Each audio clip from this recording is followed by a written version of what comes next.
Shout out to the core boys for leaving the phase. Like, oh my gosh. You look at, the Faze accounts and they're bleeding, they're hemorrhaging, like we're dying. And before you know it, you're millions of dollars in the hole, but everyone's telling you how great it all is. But it's not sustainable and it can't work. And that's 100% my fault.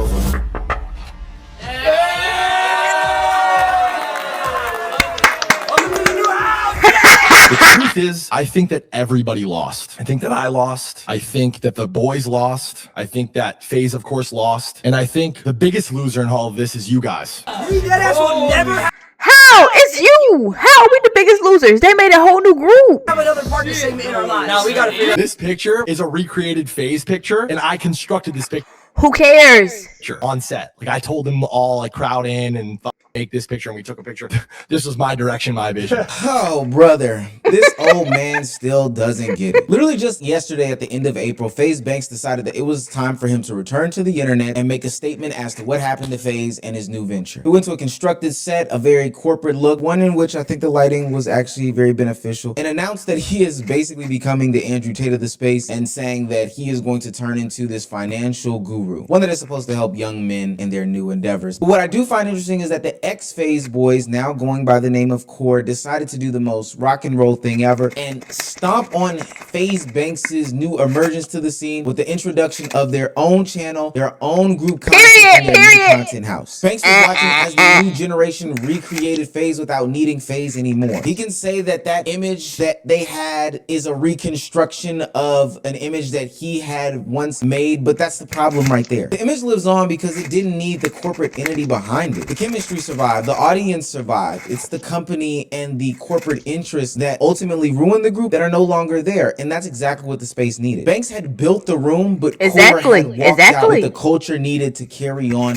in the streaming space. If you're new to this and haven't already, please hit that subscribe button. It's gonna go a long way for the channel. I will never let our corporate overlords overtake us, and your subscription means that we're a real community and real people. Now, back to the video. For those of you who don't know, this is a very special day for me. It is something that I talked about a minute ago when I was called to center stage to address the Faze, well, ex-Faze guys now at this point, about the inner workings of their business. Ultimately, I would be vindicated. I know, I'm tooting my own horn. It's gonna come full circle here in a second. And now, after just a short amount of time, we are seeing the power of friendship really prevail. You see, the problem was that Faze was never supposed Bro, they look so happy, bro. Like, oh my gosh. Like, look at them.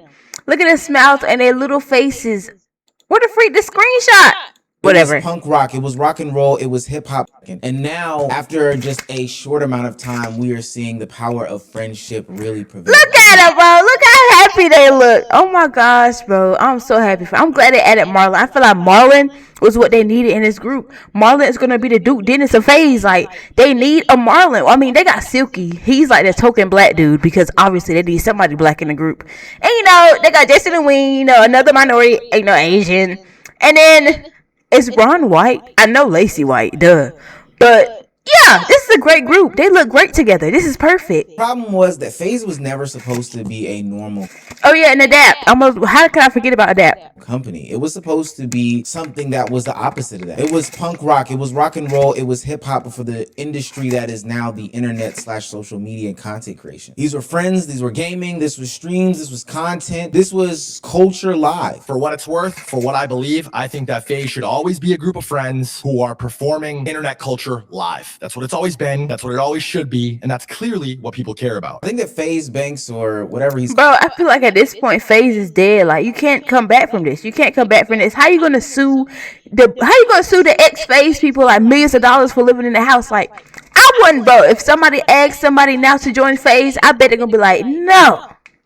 I would nowadays would know that better than anyone. Faze became legendary because it was impossible to manufacture. It was not professional in the traditional sense. It was supposed to be authentic. It was supposed to be real. It was never the appeal that there was some sort of corporate entity pulling the puppet strings behind it. That was never the case. But the problem was that once Faze from the gaming days reached some sort of success, it started to chase the industry validation and decided to go into the more corporate and more professional space. And this is where it all went left. Faze Faze didn't become legendary because it looked like some company that we're used to. It actually became legendary because it was the total opposite. But the bigger that Faze got, the more it started acting and operating like a traditional company. And at that point, the machine started to disrupt as opposed to build and help it navigate. You had more money, more structure, more oversight, and more pressure to monetize. And at that point, all of the base and foundation that it built on, this is where stuff started to get compromised. And I tried to R.I.P. Faze. extend that experience to these guys and have these conversations about building business, but they're kids and they want to fucking stream, and that's not a problem. That's not an issue. That's what you guys want. That's what they want, but it's not necessarily what the company needed or what we wanted, right? So that's where shit starts to get messy. And see, this is where the problem arises. Faze became industry. The creators wanted to create, but the company needed some sort of monetization. The only way that they were going to continue any sort of backing when it came to these guys is if they saw some sort of return. And I guess that would be fine if it was explicitly.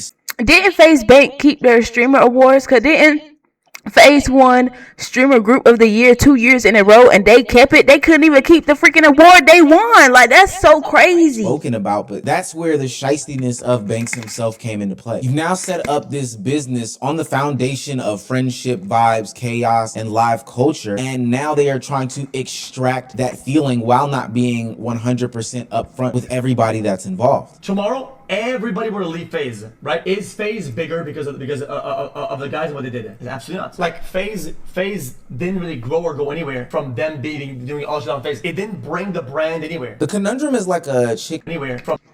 Banks takes full responsibility for Faze Clan falling apart, saying everything between the business and content side wasn't always transparent. Them doing all shit on Faze. It didn't bring the brand. They tried to use them. They took all the old Faze people out and they tried to use the new Faze people, and it didn't work.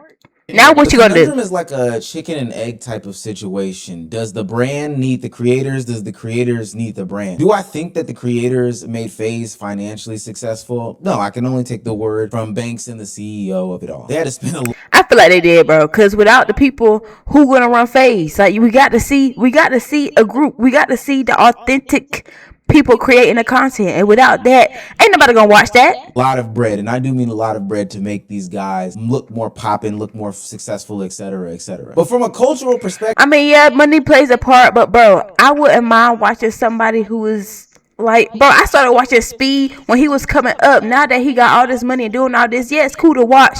But bro, when people are first coming up, that's the best time to see them because they're more authentic. That's what I like. And I feel like with Faze, they did too much. Like, they did too much because they started putting, I don't know, bro. People got their own different choices, different stuff that they like. Acknowledge how impactful and important these individual creators were into taking Faze into a new stratosphere. And obviously, there didn't seem to be a way for the company to value the cultural impact and the cultural value of the collective creators. And then obviously, the creators themselves didn't have any idea or notion or care about the company being profitable or monetary. Dang, that's a big ass. I know this Ron car. I don't know who other car, but I know that's Ron car. That car nice as fuck. But this house is big as fuck.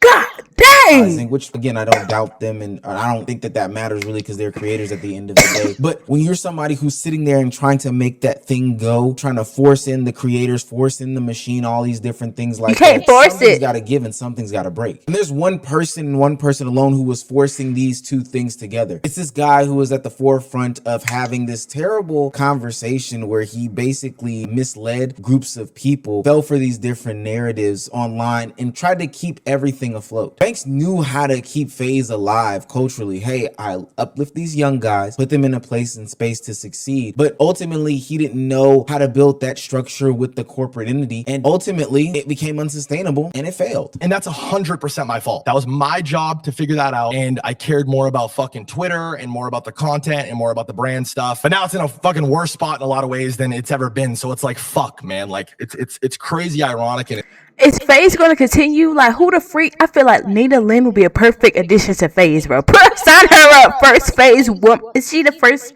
Will she be the first girl in Faze? It's insane, but there were two halves to this brand and this company. One was very much in front of the camera. We have a whole other side in the back. That's where over the last few months, like, I have to just fully take accountability and just accept the fact that that's where I went wrong in this. That's where I fucked up. Wish I could say, fuck, I didn't know, dude, like, mistake, whatever, but I did know. Now, let's not get it twisted. Banks is a smart guy. He's claiming that he was ignorant about the business side and why the creators weren't aligned and all these different things. But for what it's worth, from what we also know about him, he was trying to have his cake and eat it too. I think it's as simple as that. He was good at making Faze feel relevant again, but attention is not the same as alignment, and narrative is not the same as structure. And more importantly, culture is not the same as ownership. So then when you have the creators and the company not aligned, the brand eventually becomes something that, you know, creators have to escape from. This is almost like a situation that they play out on Disney Channel or any kid show tropes where they have two divorced parents. Hey, you go tell mom that I need her here. I'll go tell dad that I need him here. And then ultimately they should end up at dinner together and maybe they'll reconcile their differences. But this isn't TV, gang. At some point, you're going to have real conversation. And this is where I think that Banks truly showed, to me at least, how he became the new Andrew Tate of the streaming industry. There's been accusations of Tate doing his OF services where he manages these young ladies.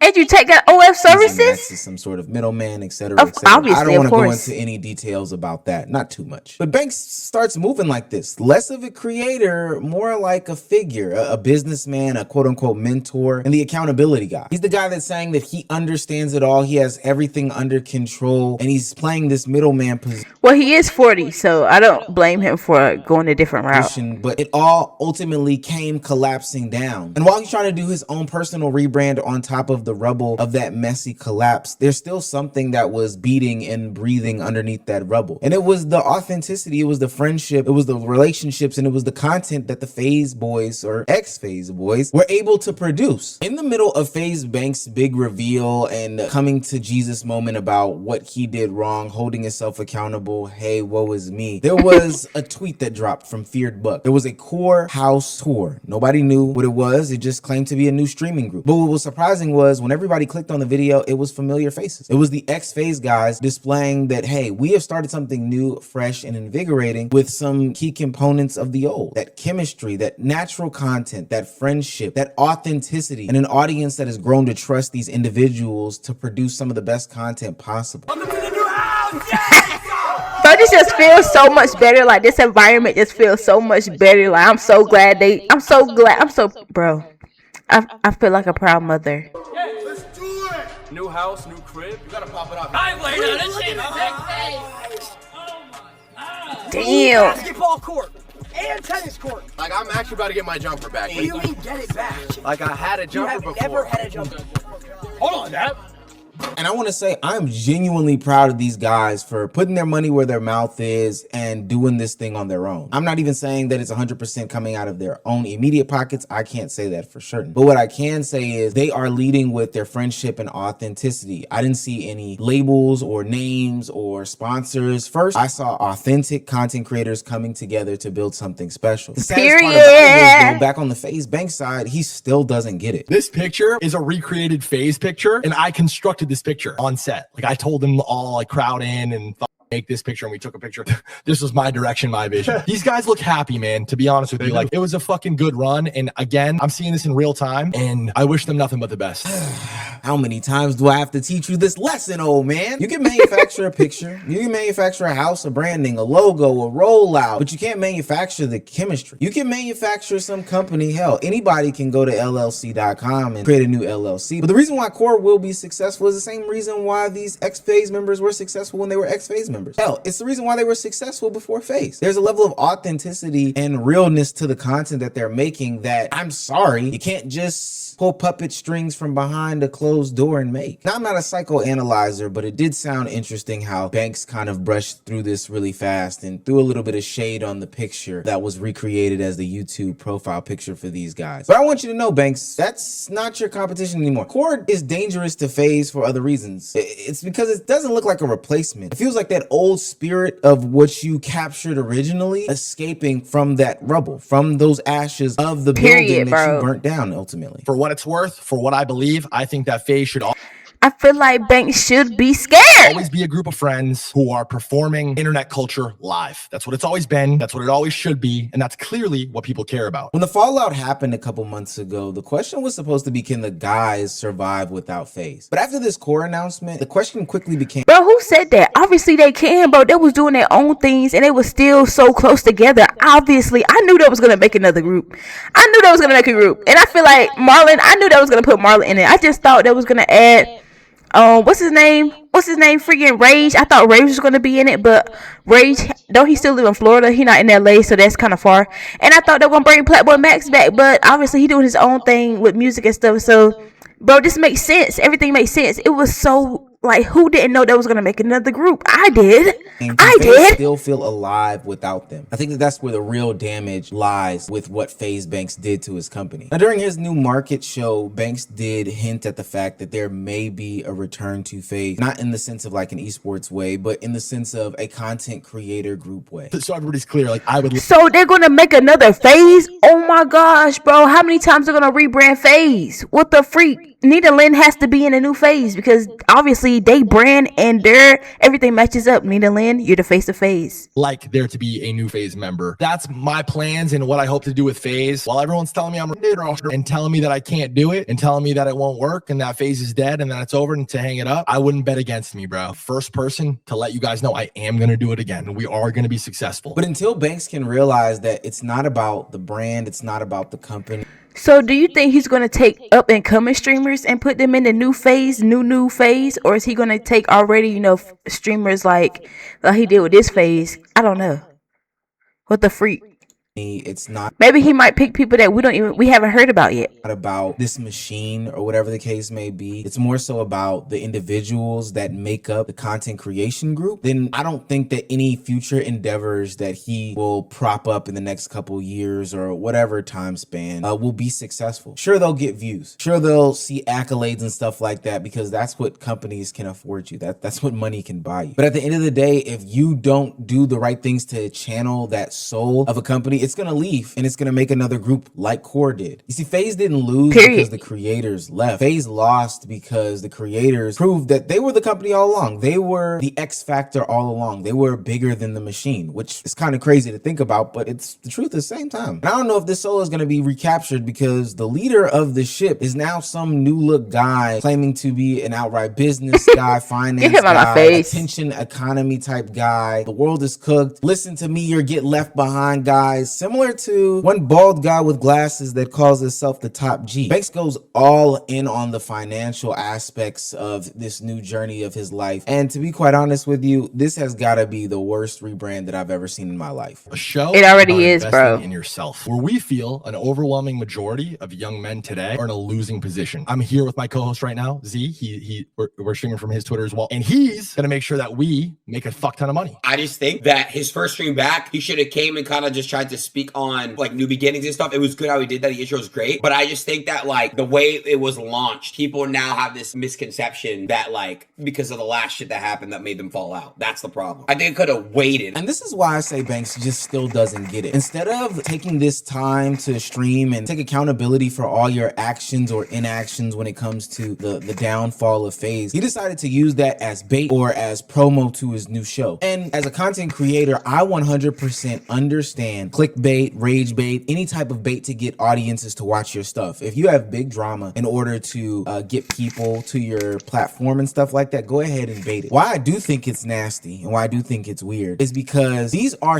So he got a show out now? What the freak? Who watching Faze Banks? Some of the issues and claims that people had about you. You talked about how you destroyed Faze and it was because there was the soul and the energy and Faze should have been about friends and not business and all these other things. And then you turn around and sell us a business opportunity almost immediately, right after you were holding yourself quote unquote accountable. It also makes it worse because I'm old enough to remember when Faze Banks scammed a bunch of people out of crypto using Aiden Ross's streams. And so now when you take on this full-on Tater approach without going full top G, I might add. It just comes off as extremely disingenuous. So when you come to the internet with this like super duper nihilistic approach about the world, oh, it's woe is me, everything is cooked, I hate it here. And everything's fucking cooked. Politics is cooked. Crypto's dead. Fucking dating's fried. You need three things: money, dirt, attention, and the third thing is AI literacy. ChatGPT does your job better than you are fucked, my brother. You make me want to cut you off. Not because that you're not right. You may be right. Politics is crazy. The economy is crazy. All these things are crazy. But do you think I'm taking advice from somebody like you? This timing feels calculated. No. It feels like you're once again using these young men and the opportunities that they've afforded the brand and the company Faze and you to elevate and platform yourself and monetize yourself in a different way. You came back using the Faze pain that the audience that you even said is feeling right now, and then you positioned yourself as the guy who can see the future, who knows all, and who really has all of the answers. This is why you look like Andrew Tate, at least to me in my eyes. It's not the same politics as him. I don't want to put that on your jacket unless we know more, but it's the same type of tactics, the money advice, the attention advice, the fear mongering messaging that you are trying to get across, this masculinity coded energy, this guru nonsense that you're putting it off, and you're trying to spin it as some sort of authenticity. All the while, we remember that you had your friends on Aiden's platform shilling coins to an unsuspecting audience just to do a rug pull. The reason why this whole situation to me is so interesting is the juxtaposition. Faze Banks coming back to the internet, apologizing for what he did, but at the same time pitching himself as this guru and leading with the corporate entity nonsense, proving to a bunch of people that he really never learned his lesson. All the while, the people that he led astray and misled are propping up a new group, one that seems to be built on authenticity,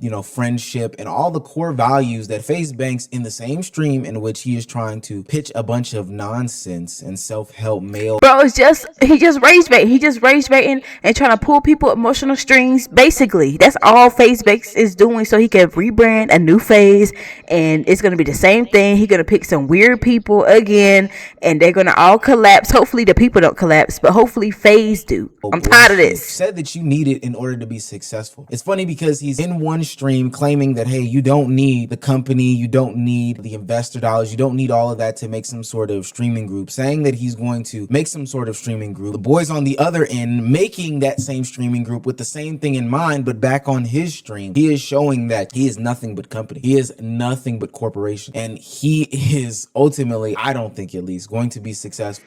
Hopefully the people he do bring in be smart and just try to use this leverage and get all the views that they can get. And then when stuff start getting crazy, leave as soon as possible. In this endeavor. Won't Rage the first guy to leave Faze? I think that he'll make a lot of money. He's already somebody who has money, so he has access to a bunch of different things. But no, I think it was Playboy Max. I don't know. I don't remember. Or recapturing of the soul and the spirit that is group content that he was once seeking at a point in time. And it claims to be seeking at this point in time. I think that ship is totally sailed for Faze Banks because he decided that he was going to lead with corporate first as opposed to any level of authenticity. And I think that goes for a lot of creators out there. Sure, you'll get opportunity with these big brands and these big companies, but that doesn't mean that you need to sell your soul for anything that they have to offer. He already sold it, bro. He already sold it when they gave him the option to be the CEO of Faze. That's when he sold his soul. Because no matter how much they pitch to you that they're your friend, no matter how much they pitch to you that they are trying to work with you in your best interest, at the end of the day, the dollars have to make sense. And if the cents aren't making sense and the cents don't make dollars, they are going to turn their back on you for their best interest. It's as simple. And it shows you every time it shows you. Simple as that. Shout out to the core boys. I hope it to be nothing but a raving success. This is exactly what was being talked about a couple years ago, and I'm glad it's being seen out. Shout out to the core boys, bro. Thank goodness. I knew they was gonna make a group, bro. Hopefully this is a success. That's gonna be successful because they're friends. They having fun, and that's all people want. Oh my gosh, I can't wait till they make them. I'm about to watch their videos.